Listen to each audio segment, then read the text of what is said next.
I was in the mood for a nice spicy meal that I can make under 30 minutes. So I made this curry dumpling soup. I popped over to the Asian market and I got everything I needed. I freeze my ginger, so I grated a tablespoon of ginger.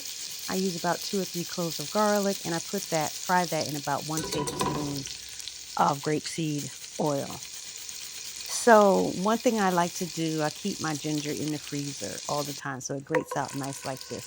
And lately I've also been processing and freezing my garlic as well. So this just cuts the time on preparation to have your garlic ready and your ginger ready.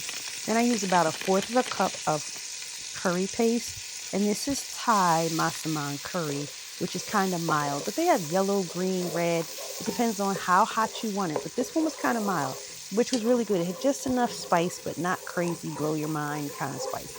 But you can go to the Asian market and look at all the different kind of curry pastes they have, and you decide what you want. Also in the Asian market, I got 1 bag of fried tofu cakes.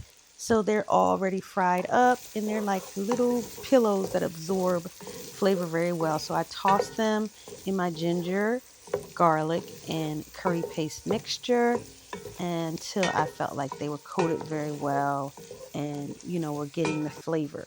If you were using a different kind of protein, this would be the time to put it in. I added a tablespoon of mushroom seasoning and 96 ounces of water. You could use vegetable broth here and no mushroom seasoning. It's completely up to you, but you want enough broth so that you have a nice soup, okay? So I let that come to a boil, and when it came to a boil, that's when I started putting in my frozen dumplings that I got out of the bag. Now this flavor was vegetable, mushroom, and leeks. It was delicious, but you can find all different kinds of dumplings. Choose whatever flavor you like. After about 3 minutes, then I put in some nice clean bok choy. I made sure it was very clean, and also some clean mushrooms. In this instance, I use seafood mushrooms, but you could use anything here: shiitake, enoki, oyster, any kind of mushroom, button, cremini, any kind of mushroom you want here, you can put inside. Just use whatever you had. I got these because they were the cheapest on the shelf when I went to the Asian market, so that's why I bought those. So you go ahead and let that all meld together, cook together very well, because you're also allowing your dumplings to get ready as well. So after about 7 minutes of all of that cooking, go ahead and put 1 can of coconut milk in. And if you're new to buying coconut milk, make sure you read the label, because some people get confused and think it's the one that's over there in the drink mixing area, and that has all kinds of sugar and things in it. No, this one should just say coconut and water, and that's your coconut milk.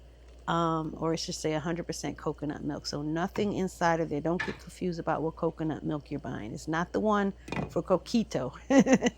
Okay, so then you cover it a little bit just to make sure that those dumplings have gotten done and that the coconut milk has mixed, and you see the color has changed a little bit because now you see the coconut broth. It now has a nice rich broth. Those dumplings are ready. And now it's just time to serve it, right? So I took my soup and I served it up, but I topped it with some green onion and some cilantro. If you want a nice, soothing, light, and hearty soup, try this one. You'll love it.